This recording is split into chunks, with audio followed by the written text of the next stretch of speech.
Jadi pada prinsipnya begini, bahwa fakultas kedokteran, terutama fakultas kedokteran negeri yang terkemuka, apakah Unpad, UI, UNER, dan lain-lain UGM, itu sebagai institusi pendidikan pelaksana pendidikan dokter spesialis kan gitu. Nah itu sudah lama ya proses ini, dan sejak dulu sebetulnya fenomena bullying ini sudah ada gitu ya. Hanya mungkin kualitas dan konotasinya agak berbeda.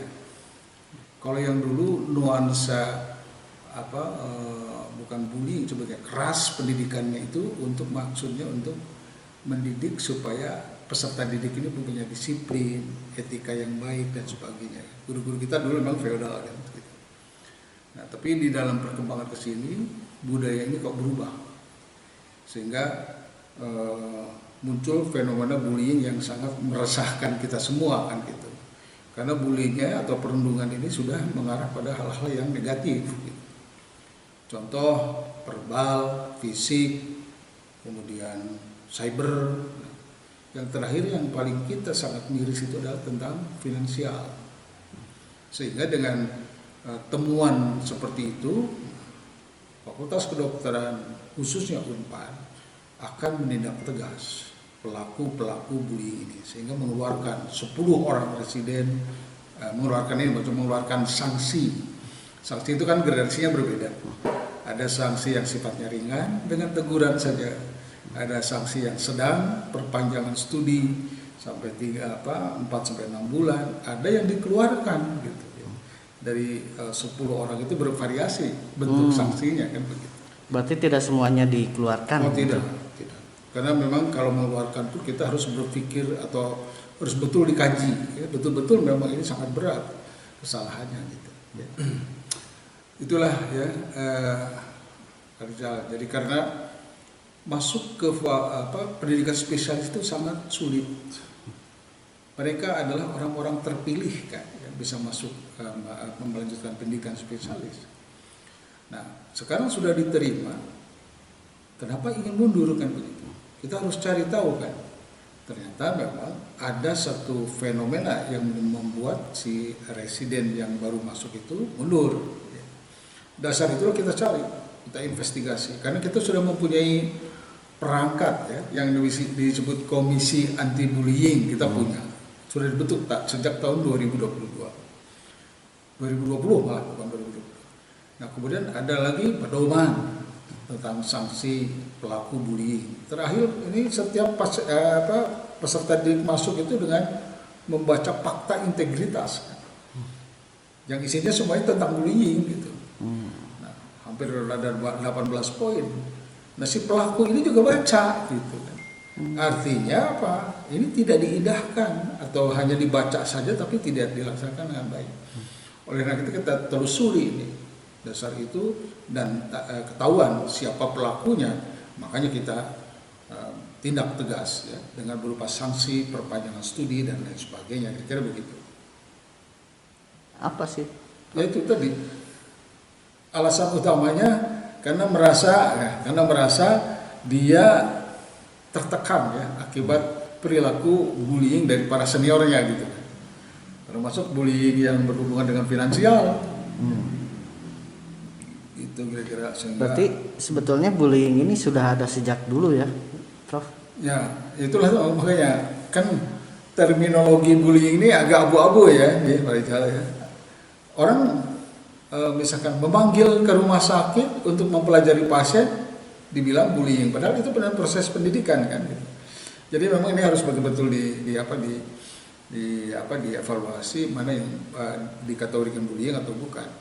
Jadi memang sejak dulu tuh proses itu. Termasuk saya yang ngomong tuh terkena juga di dalam konteks kalau kita menganggap ini bullying. Contoh misalkan saya melaporkan pasien, ternyata di dalam laporan saya di status yang saya buat tidak lengkap. Kemudian dirobeknya status itu dilemparkan ke muka saya, bullying enggak? Kalau kita menganggapnya itu bentuk dari pelajaran yang keras bahwa kita memang harus betul-betul memperhatikan status pasien. Ada kata-kata begini, saya lebih baik kehilangan kamu daripada kehilangan status. Itu maksudnya disiplin kan sebetulnya kalau kita terima dengan baik. Siap. Ya itulah sesudah kita telusuri ya, kita telusuri. Jadi bukan hanya bullying dalam bentuk fisik gitu, atau verbal, ternyata ada bullying yang dalam bentuk finansial.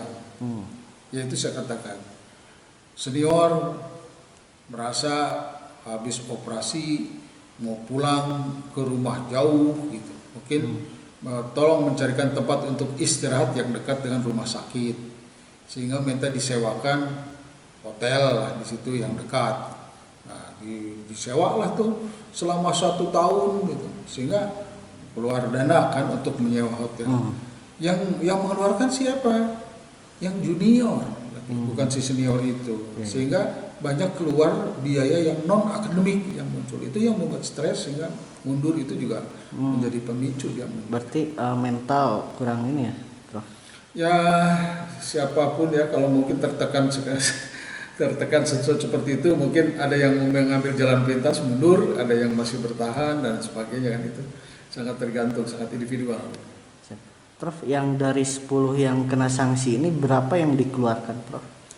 2. Itu sanksinya emang berat? Berat karena itu tadi ya, pertama bullying dalam bentuk finansial yang sangat berat, dan kemudian bukti transfer dan uang yang dikumpulkannya cukup ada dan sebagainya.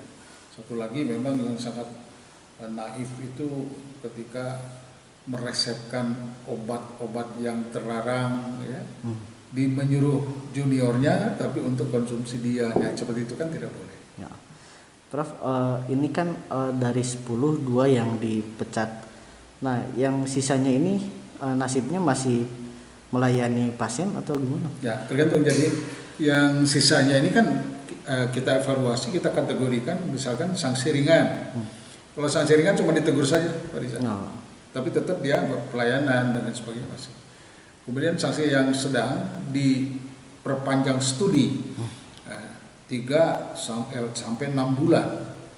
Nah, dia masih melayani pasien, tapi waktunya dia tidak dianggap. Jadi kalau harus ujian bulan depan, dia ditunda 3 bulan lagi ujian. Jadi tidak naik kelas atau apapun lah, jadi konsekuensinya gitu kira-kira. Nah, yang dipecat ini berarti Prof sudah tidak melayani? Tidak lagi. Walaupun melayani di tempat lain, di tempat pengawasan, tapi sudah tidak lagi dia menjadi mahasiswa ataupun menjadi residen di Rumah Sakit Hasan Sadikin. Jadi betul keluar satu pemikiran yang sangat dalam buat saya dan kawan-kawan, terutama pimpinan fakultas maupun direktur Rumah Sakit Hasan Sadikin, agar fenomena ini tidak terjadi lagi di lingkungan pendidikan Unpad dan Hasan Sadikin. Ya.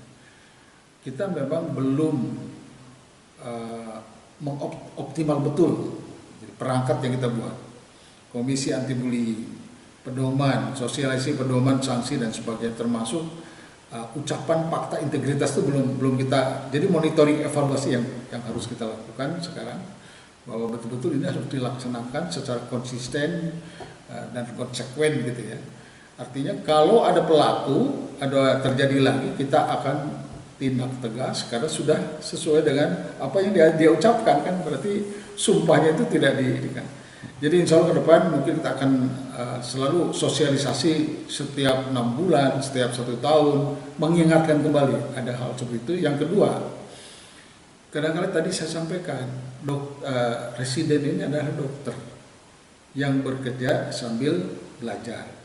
Dan dia memberikan pelayanan. Mungkin kita dengan Direktur Rumah Sakit Hasan Sadikin akan memikirkan kesejahteraan ya, kebutuhan mereka di dalam kesejahteraan. Mungkin ini yang harus diberikan, apakah memberikan insentif, memberikan kebutuhan di dalam makan dan lain sebagainya, termasuk tadi penginapan. Mungkin kan capek pastilah ya. Itu harus kita pikirkan bersama.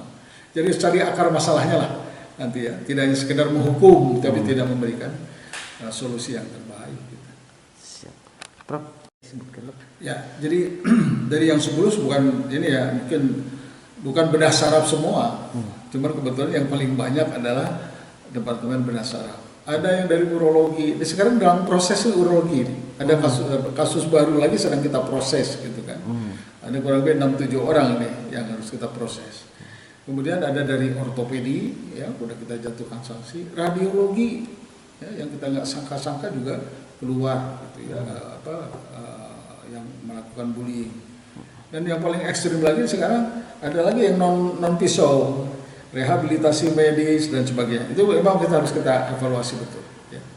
Kita pantau betul, ya. Mudah-mudahan sih nanti dengan pemberian sanksi yang cukup berat, ada efek jerak lah, gitu ya. Kita harapkan tidak ada lagi bullying. Gitu. Nah, Prof, berarti yang dua dipecat ini spesialis saraf atau bukan? Saraf. Jadi kebetulan yang dua ini ada di spesialis bedah saraf. Ya, satu perempuan, satu laki. Coba bayangkan, perempuan membuli juga. Jadi sangat miris kita, sangat miris. Berarti total 10 dan duanya hukuman berat, 8 ya. Berbeda-beda. Ya. Itu memang yang mudah-mudahan sih nggak ada lagi lah. Saya satu lagi mungkin pesan saya sebenarnya mengapresiasi ya apa yang dilakukan oleh Kementerian Kesehatan. Tapi jangan salah bahwa kita sebetulnya sudah melakukan kegiatan ini jauh sebelum Kementerian Kesehatan berteriak. Tapi saya nggak mengapresiasi ini sehingga men-trigger kita untuk lebih fokus lagi menghilangkan bullying di dunia pendidikan kedokteran spesialis terutama.